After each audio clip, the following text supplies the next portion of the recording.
Restaurant style बहुत ही मज़ेदार lemon pepper chicken की रेसिपी लेकर आई हूँ। इतनी मज़ेदार रेसिपी है कि हाईवे की कढ़ाइयों को भूल जाएंगे और इतनी झटपट बन के तैयार हो जाती है और खाने में बहुत ज़्यादा टेस्टी लगती है। तो एक बार इस रेसिपी को ज़रूर ट्राई करके देखिएगा। इसके साथ हम गार्लिक नान बनाएंगे जो बहुत ही सॉफ्ट और बहुत ही मज़ेदार बनेंगे। दोनों चीज़ों का कॉम्बिनेशन बहुत ही मज़ेदार बन के तैयार होता है। तो चलिए पहले लेमन पेपर चिकन की रेसिपी को देख लेते हैं। लेमन पेपर चिकन बनाने के लिए सबसे पहले मैंने यहाँ पर 3 पाव के करीब चिकन ले ली है। चिकन को हमने एक बड़े बाउल में ऐड कर दिया है। इसके अंदर मैंने 1 गिलास पानी ऐड कर दिया है। इसके अंदर हम 2 से 3 टेबल स्पून सिरका ऐड करके इसको अच्छी तरह से मिक्स कर लेते हैं। इस तरह से चिकन के अंदर जितनी भी स्मेल होगी या इसमें जितने भी जरासीम होंगे वो सारे निकल जाएंगे। तो इस तरह से मैंने इसको 10 मिनट के लिए छोड़ दिया था। 10 मिनट बाद मैंने इसको अच्छी तरह से धोने के बाद एक स्ट्रेनर में रख दिया था। इसका सारा पानी निकल चुका है। अब मैं इसको दोबारा से इसी बाउल के अंदर ऐड कर देती हूँ। इसके अंदर ऐड कर देती हूँ 1 टेबल स्पून लहसुन अदरक का पेस्ट। यहाँ पर एक ख़ास चीज़ जो हम ऐड करेंगे वो है यहाँ पर कुटी हुई काली मिर्चें। तो काली मिर्चों को सबसे पहले मैंने तवे के ऊपर हल्का सा रोस्ट कर लिया था। उसके बाद हमने इसको हावन दस्ते में कूट लिया था। तो यहाँ पर रोस्टेड कुटी हुई काली मिर्चें 1 टीस्पून मैं इसमें ऐड कर रही हूँ। तो आपने साबित काली मिर्चों को रोस्ट करके कूट कर ही ऐड करना है। जो आपके घर में पिसी हुई काली मिर्चें हैं उनको ऐड करने का कोई फ़ायदा नहीं है। आप इस तरह से ऐड करेंगे तो इसका जो टेस्ट है वो डबल बढ़ जाएगा। बहुत ही मज़ेदार सी आपकी रेसिपी बनेगी। हाफ़ टी स्पून नमक ऐड कर दिया है। नमक बाद में भी चेक करके ऐड कर लेंगे। तो यहाँ पर एक बड़े साइज़ का मैंने लेमन ले लिया है। तो लेमन हम इसके अंदर निचोड़ देते हैं।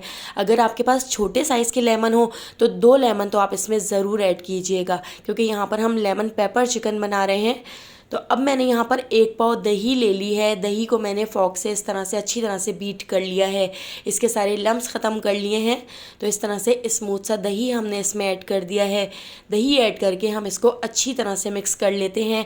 तो ये सारा मसाला इसके ऊपर लगाकर 1 दिन पहले मैंने रख दिया था। आप चाहें तो आप 1 घंटे के लिए भी इस मसाले को लगाकर और इस चिकन को बनाकर तैयार कर सकते हैं।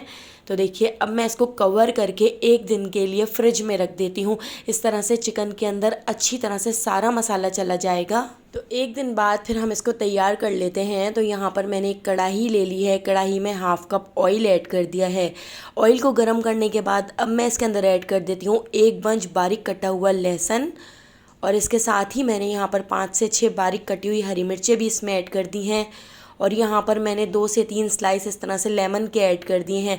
इस तरह से जब आप ऐड करेंगे तो इन सारी चीज़ों का जो फ्लेवर है वो सारा इस ऑयल के अंदर चला जाएगा और बहुत ही मज़ेदार सा टेस्ट हो जाएगा। तो इस तरह से हम इन तीनों चीज़ों को हल्का सा फ्राई कर लेते हैं। हल्का सा गोल्डन सा कलर आने तक हम इन तीनों चीज़ों को फ्राई कर लेते हैं।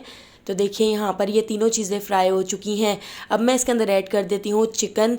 तो हमने इसमें सिर्फ चिकन ऐड करनी है। ये जो दही है ये हम अभी ऐड नहीं करेंगे, दही हम बाद में ऐड करेंगे। अभी ये सारी चिकन इस तरह से उठाकर हम इस ऑयल के अंदर ऐड कर देते हैं। तो पहले हम चिकन को फ्राई कर लेंगे। चिकन को हमने बहुत अच्छा सा कलर आने तक, गोल्डन सा कलर आने तक फ्राई करना है। तो देखिए सारी चिकन इस तरह से उठाकर मैंने इस ऑयल के अंदर ऐड कर दी है और इस दही को हम साइड पे रख देते हैं। दही को हम आखिर में ऐड करेंगे। हाई फ्लेम पर हम चिकन को इतना फ्राई कर लेंगे कि चिकन का सारा पानी खुश्क हो जाए और चिकन के ऊपर अच्छा सा गोल्डन सा कलर आ जाए। तो इस तरह से हमारी जो चिकन है वो 40% कुक भी हो जाएगी। तो यहाँ पर आप देख सकते हैं मैंने चिकन को अच्छी तरह से फ्राई कर लिया है। चिकन का सारा पानी खुश्क हो चुका है। इस पर बहुत ही अच्छा सा गोल्डन सा कलर आ चुका है। तो यहाँ पर चिकन फ्राई भी हो चुकी है और चिकन के ऊपर अच्छा सा कलर भी आ चुका है और चिकन 40% कुक भी हो चुकी है। अब हम इसके अंदर ऐड कर देते हैं दही जो हमने बचा लिया था, जिसमें हमने चिकन को मैरिनेट किया था। तो दही ऐड करके अब दही को भी हम इसके अंदर अच्छी तरह से मिक्स कर लेते हैं। दही को मिक्स करके अब मैं इसको कवर करके लो फ्लेम पर 15 मिनट के लिए छोड़ देती हूँ, ताकि चिकन हमारी 100% कुक हो जाए। यहाँ पर आप देख सकते हैं चिकन का पानी खुश नहीं हुआ है। इसका दही का जो पानी है वो अभी भी इसमें मौजूद है। हमने सिर्फ चिकन को कुक किया है। तो अब मैं इसके अंदर एक ख़ास चीज़ ऐड करूँगी जिससे इसकी ग्रेवी बहुत ही मज़ेदार सी बनकर तैयार होगी। तो हाफ़ कप मैंने यहाँ पर पानी ले लिया है। इसके अंदर मैं ऐड कर देती हूँ 1 टीस्पून कॉर्नफ्लोर। तो कॉर्नफ्लोर हमने बस थोड़ा सा ही 1 टीस्पून के करीब ऐड करना है, ज़्यादा कॉर्नफ्लोर ऐड नहीं करना है वरना हमारी जो ग्रेवी है वो बहुत ज़्यादा थिक हो जाएगी। कॉर्नफ्लोर को पानी में घोलकर हमने इसके अंदर ऐड कर दिया है। इसको हम एक उबाल आने तक पका लेते हैं। तो देखिए यहाँ पर एक बॉयल भी आ चुका है। तो अब मैं इसके अंदर ऐड कर देती हूँ 1/2 टीस्पून गरम मसाला, और जो हमने कुटी हुई काली मिर्चें रोस्ट करके हावन दस्ते में कूट ली थी, तो 1 टीस्पून के करीब कुटी हुई काली मिर्चें भी मैंने इसमें ऐड कर दी हैं। तो यहाँ पर तकरीबन 2 टीस्पून के करीब मैंने काली मिर्चें इसके अंदर ऐड की थी। बहुत ही मज़ेदार सा फ्लेवर आ गया था। आप एक बार इसको ज़रूर बना के देखिएगा, आपको बहुत पसंद आएगी। तो यहाँ पर कुछ मैंने लेमन के स्लाइस ऐड कर दिए हैं। यहाँ पर मैं इसके अंदर ऐड कर देती हूँ थोड़ी सी बारीक कटी हुई हरी मिर्चें, और जूलियन साइज़ में कटी हुई अदरक हम इसमें ऐड कर देते हैं। अब यहाँ पर मैंने एक दरमियाने साइज़ की प्याज को इस तरह से गोलाई में कट कर लिया था। तो प्याज भी मैं इस तरह से इसके अंदर ऐड कर देती हूँ। प्याज ऐड करके इसको अच्छी तरह से मिक्स कर लेते हैं। अब मैं इसको कवर करके लो फ्लेम पर 10 मिनट के लिए छोड़ देती हूँ ताकि प्याज पे भी अच्छा सा दम आ जाए। तो यहाँ पर मैंने थोड़ी सी हरी प्याज भी ऐड कर दी है। अगर आपके पास हो तो आप ज़रूर ऐड कर लीजिएगा, वरना आप इसको स्किप कर सकते हैं।